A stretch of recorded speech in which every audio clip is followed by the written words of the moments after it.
Hello and welcome back to Vinyl Friday, where I go through my records in alphabetical order like a big nerd and talk about why I love them. Now we're supposed to be taking a bit of a breather from the Beatles at the moment. As you know, we've been going through Revolver track by track. However, as I was putting together today's episode, it became quickly apparent that the Beatles are sort of integral to today's story. We're going to be looking today at an album that took the #2 spot on a recent poll that was conducted on this channel. Conducted makes it sound very official. I just posted it. It was very casual. And I think it's worth looking at not because it's a masterpiece musically, but because it's kind of a significant historical document. The album is Fifth Dimension by the Byrds, and it sounds like this.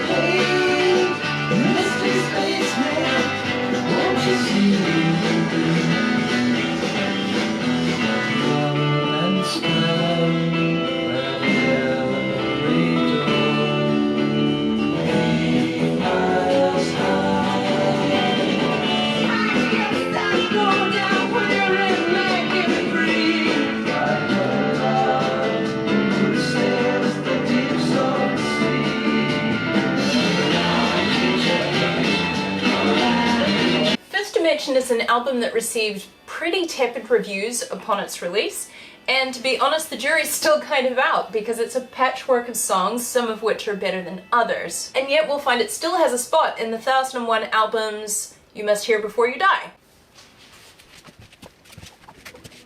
Here it is. It shows us exactly how it is that the 60s gave us such an explosion of musical innovation, and how the relationship between the Byrds and the Beatles is kind of central to all of that. Because of that, we're going to do something slightly different today. Where I would normally pick a song and focus on that, we're going to look at the album more as a whole and see how it's both a reflection of it at the time that it was released and also an influence on rock music that was to come. We're going to do this by examining how artists of varied backgrounds came together and in their interactions birthed a plethora of musical genres that are still flourishing today. There's going to be a whiteboard. I'm really excited about this one. When I was putting it together, I went down a massive rabbit hole and took screeds of notes, which is not something that I normally do, so I'm excited to be doing this a little bit differently today, and I hope we'll all learn something. Here we go. Let's begin by introducing the Byrds. The central trio of the band is Gene Clark, Roger McGuinn, and David Crosby. May he rest in peace. So it goes. David Crosby, my king, first fell in love with jazz as a kid. My brother was a musician also. He turned me on to 50s jazz. That's where I went right down the rabbit hole. Whereas Roger McGuinn's early influences were sort of country and rockabilly artists like Johnny Cash, I fell into a burning ring of fire. Carl Perkins, Say you will when you won't, honey, no. And similarly, Gene Clark started out in music playing Hank Williams covers. Hey, good looking. Ultimately though, all three of them ended up cutting their teeth as folk musicians in the coffeehouse circuits in the early 1960s. This is a recording of David Crosby, who played with Terry Callier, I think that's how his name's pronounced, let me know if it isn't, in 1962. I'm a drifter, I'm a loner, and I've seen every city and town. And this is a clip of Roger McGuinn playing behind the Chad Mitchell trio at about the same time. They performed as a trio before the band expanded. They became the Byrds. They put out a couple of wildly successful singles, which were the title tracks, hello, of their first two albums, Mr. Tambourine Man and Turn, Turn, Turn. At this point, Gene Clark, who was their primary songwriter, quit the band for personal reasons, which is vague, but we won't pry, as well as a fear of flying, which is a lovely irony that was best captured by Roger McGuinn, who told him, if you can't fly, you can't be a bird. The Kiwi would beg to differ. This meant that the other two really had to step up as songwriters, and the result of that is Fifth Dimension, which is possibly part of the reason it's so patchwork. They're basically two songwriters who were working out how to do their jobs. Now that felt like a lot of background, but I promise it is important for this next part. We'll need to rewind for a second. Let us go back to the point where the Byrds were coming together as a band. We'll start with Roger McGuinn. He discovered the Beatles when he was still doing his little folk circuit thing. He absolutely fell in love with them, because how could you not? And he began to incorporate some of their style into his folk music. So he was doing Beatles covers, and he was adding a Beatles backbeat to his traditional folk songs. Significant. Playing a gig at the Troubadour, Gene Clark comes up and he's like, I am also a Beatles fan who plays folk. They get together and they start performing as a duo, doing this sort of Beatley folky combination. David Crosby approaches them after another show at the Troubadour, and he's like, hey, I like what you're doing. I'm also a Beatles fan. And then he just adds a third harmony to what they've been singing. Oddly enough, this is kind of how he ended up in Crosby, Stills and Nash as well. He just randomly added a harmony line to something that Stephen Stills was playing. Orchestrated his own auditions to the bands that he would be in. It seems to have worked for him, so... And from there, they formed a trio. So it seems that the Beatles are figuring fairly heavily at this early point in the story, so let's look at these Beatles. They're pretty obscure, so I'm sure many of you won't have heard of them. In essence, the Beatles were four guys from Liverpool who shared a love of American R&B, formed a skiffle group, and became the biggest band in the world ever. Which is maybe the quickest summary of the most significant thing to happen in 20th century music, but I think that's about all we need today. At this stage, I feel in my heart that we need a chart. I'm a poet and I didn't realize. Okay folks, here's where we're up to. We have the Byrds, and they bring to this party jazz, country, and folk. Then we have the Beatles, because no one in the 60s knew how to spell animal names. And they are bringing rock and roll. Then as a little side note, we have Bob Dylan. He's doing a singer-songwriter kind of thing. Well, I think of myself more as a song and dance man, you know. Are we following? I told you there would be a whiteboard. It's now the beginning of 1964, and the Byrds go together to see A Hard Day's Night. It's been a hard day's night. They were so moved by it that immediately afterwards they went out and they bought the guitars that the Beatles were playing, one of which was a 12-string Rickenbacker. They were approached by their industry people to do a Bob Dylan song. David said, I don't like it, man. It's that folky 2/4 time. It's never going to play on the radio. So we rearranged it to, like... They added a Beatles-style backing track, as was their wont at this point, alongside this Rickenbacker 12-string, and in combining this Beatley rock and roll sound and Bob Dylan's folk music, along with this 12-string Rickenbacker, they produced Mr. Tambourine Man. Hey, Mr. Tambourine Man, play a song for me. And this would come to be their trademark sound. Alright folks, now we're gonna have to do a little rock math. Not to be confused with math rock. Let's find out what happens if we take the Byrds, and to them we add the Beatles and Bob Dylan.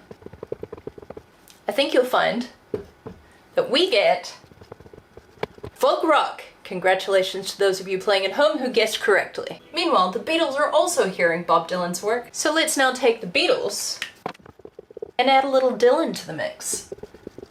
We get some pretty folky Beatles. Hey, you've got to hide your love away. I wouldn't go so far as to call it folk rock yet though.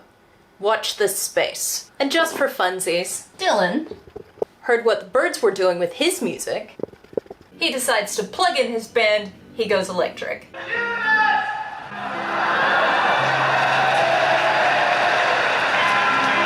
I don't believe you.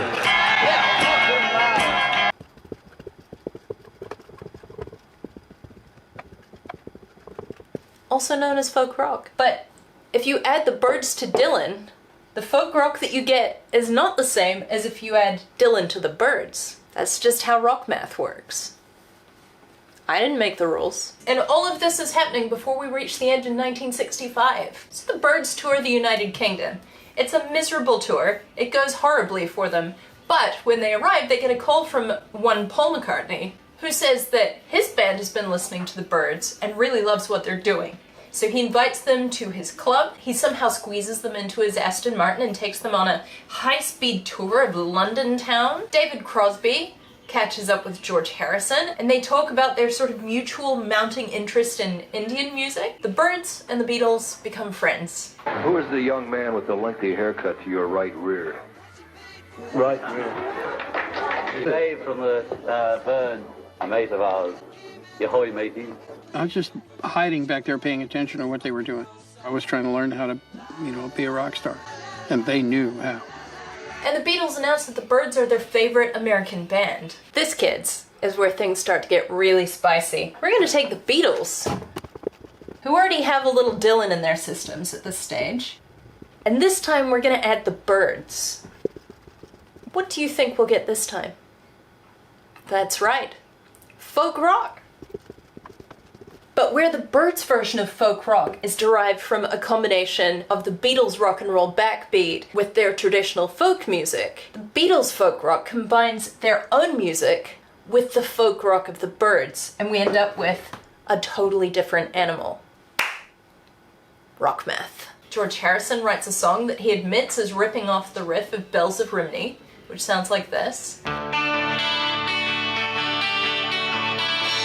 And then we'd pick up the jangly thing off them and put that in. If I needed someone to love. You definitely hear the similarity. George Harrison actually got one of his people to send an advance copy of the song to one of the Byrds people with a note that explains that it's an homage and that he really appreciates the work that they've been doing. We were transmitting messages across the Atlantic via records, which was really a lot of fun. Very sweet. Shortly after this point, as we've covered in a few of the Beatles episodes, the two bands meet up in Los Angeles, they drop acid together, they have a marvelous time. George Harrison and David Crosby bond further about their interests in Indian music. At this point, the two groups go their separate ways to begin writing their next albums. And both, just casually, arrive at an unprecedented advance in the landscape of contemporary music. So let's take stock. The Byrds. These are the ugliest birds in the world. Released their first album, Mr. Tambourine Man, on June 21st, 1965. Their second album, Turn, Turn, Turn, came out December 6th, 1965. And today's album, Fifth Dimension, July 18th, 1966. While this was happening, the Beatles put out Help on August 6th, 1965. Just over a month after Mr. Tambourine Man. Rubber Soul was released December 3rd, 1965. 3 days before Turn, Turn, Turn. And Revolver came out August 6th, 1966. Approximately 2 weeks after Fifth Dimension. So in addition to slinging ideas back and forth, listening to each other's music, becoming friends, they were following each other beat for beat in their careers. Given this and everything that we've just discussed, I think that it is abundantly obvious that each of the bands significantly influenced the other, and together they radically shifted the landscape of what music looked like in the mid-1960s. There is something so lovely about this, and a thing that I get really nerdy about. When in musical scenes, cultures, subcultures, the individual bands are friendly with each other, not competitive in the slightest, but rather are working in tandem, loving each other's work and using that interaction to further develop their own musical styles. That right there is one of the things that I feel is most sacred about music. That communion, that sharing, that mutual love and joy of the art form. As a species, we can do some pretty ugly things, but if ever I'm feeling discouraged about the state of the world and the way that we treat each other, I know it's a cliche, but music just has a way of restoring my faith in humanity. This is where we leave the Beatles behind. They've done their job, plus we're doing an exhaustive breakdown of the album that they ended up with in the Revolver Odyssey series, which is in progress and which you can catch up with here. Let us listen to some Byrds. Ostensibly, this is an episode about the album Fifth Dimension. I mentioned at the outset that the album is a historical document, and now we're going to get into the nitty-gritty of what I mean about that. Because in this album, you can point to the varied musical backgrounds that they are all coming from that we covered earlier in the episode. We can see what that came together and turned into, and it's a sneak peek into what rock music would become. When you listen to this album, you can hear that there's a through line from this point in music to the rock music that we still listen to today. Let's get into some examples. There are two traditional folk covers on this album, Wild Mountain Thyme and John Riley. We're gonna look at John Riley in particular.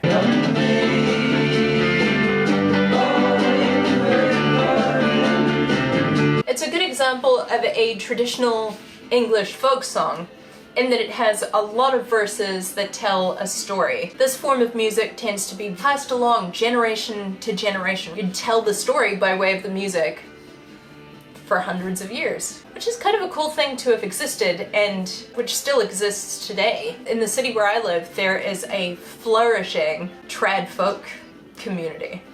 So in typical Byrds form, they've taken a traditional folk song, they've added a rock and roll backbeat to it. We've got the harmonies, and we've got that electric 12-string. This is, as we've covered, the Byrds' blueprint for folk rock. This sound contributed massively to the creation of a genre called jangle pop, which has never really waned in popularity when you think about it. Like, you can hear this lineage in bands from the 80s, like the Smiths.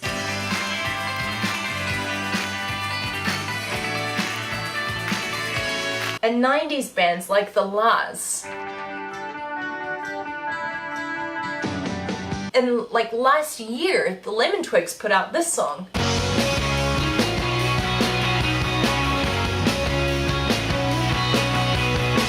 All of them have that trebly, ringy, jangly guitar tone. And although the Beatles introduced that sound with A Hard Day's Night, the Byrds really took it and ran with it, and it became their signature. So when you hear a song like Ghost Run Free by the Lemon Twigs, they are referencing this sound explicitly. As mentioned earlier in the episode, Roger McGuinn was a bit of a country nerd, and you can hear that in the sort of shuffly groove of Mr. Spaceman. It's that tick-tick-tick-tick-tick-tick. What would happen with this band eventually is that David Crosby would leave. Well, David had become insufferable. You didn't want to be around him. Or get kicked out, depending on who you believe. And Roger McGuinn and Chris Hillman would go on to lean quite heavily in the country direction. And Chris Hillman would then mutate that into a band called the Flying Burrito Brothers, which was explicitly rock plus country.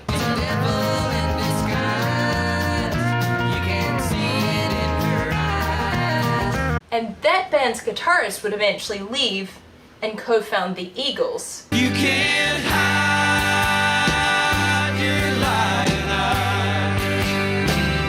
eyes. Which is quintessential country rock. That band went on to influence modern country rock acts like Garth Brooks and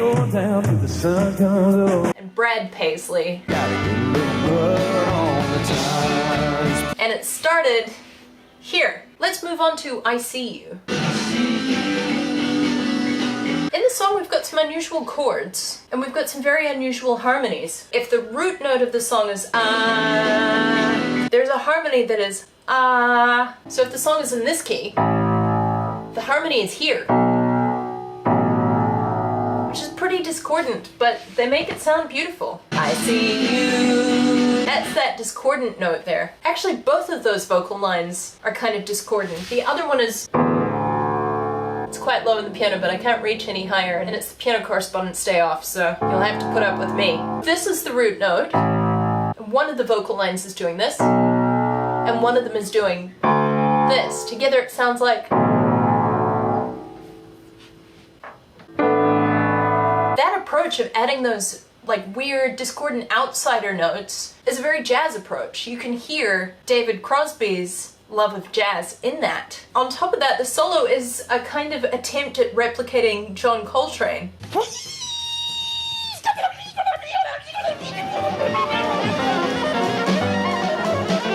But in rock music.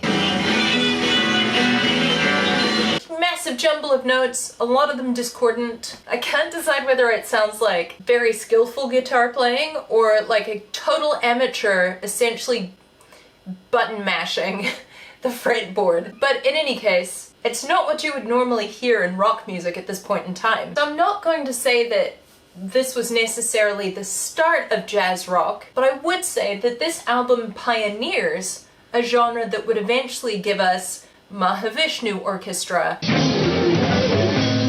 Fish, and once again, jazz rock is still alive and well. You can hear it in Snarky Puppy. What's the name of the act? The Aristocrats. If you know, you know.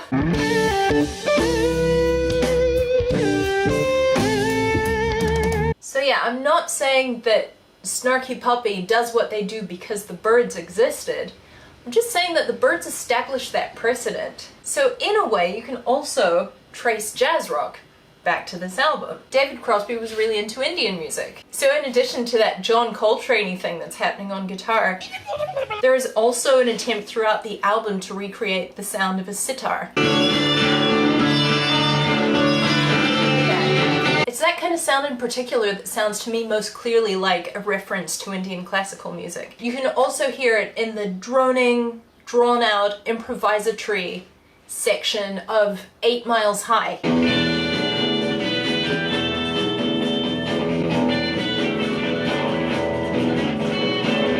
And it's because of that that this album was branded a pioneer in a genre called raga rock. Rock music with heavy Indian classical leanings. Personally, I think the Beatles did it better, but don't tell David Crosby I said that. And last but not least, if you take all of those elements together and combine them with the heady, esoteric lyrics that weave throughout this album, you get psychedelic rock. Like here, listen to some of the lyrics from the title track, Fifth Dimension.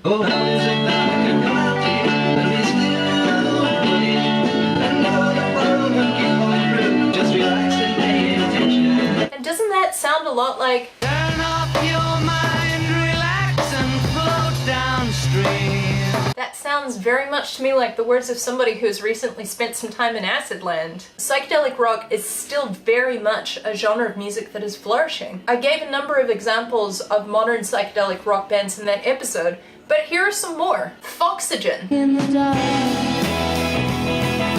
The Flaming Lips,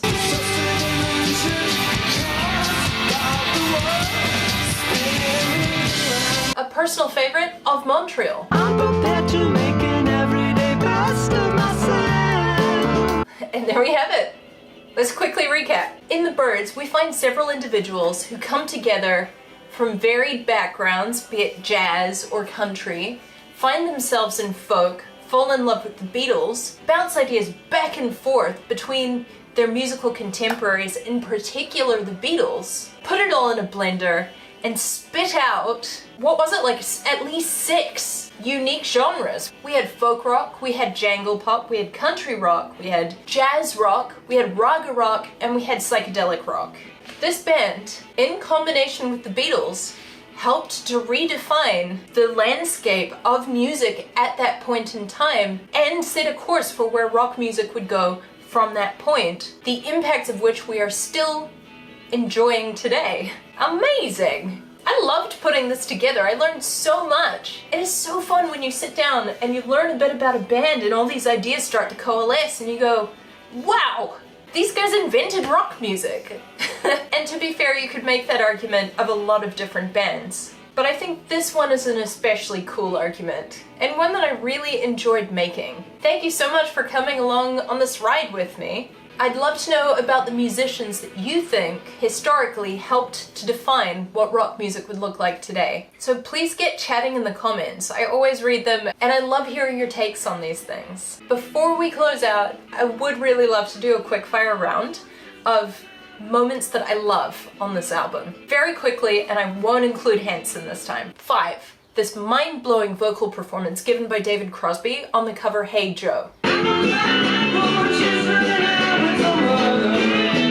It's that magical quality that very few singers have. Sweetness and rockiness. Sugar and gravel. They just come together and produce something that is deeply enjoyable as a listener. Big fan of that. 4. The creepy side 1 closer, I Come and Stand at Every Door, which is based on a poem and told from the viewpoint of a 7-year-old kid who is incinerated in the Hiroshima bombing. I love that it's there.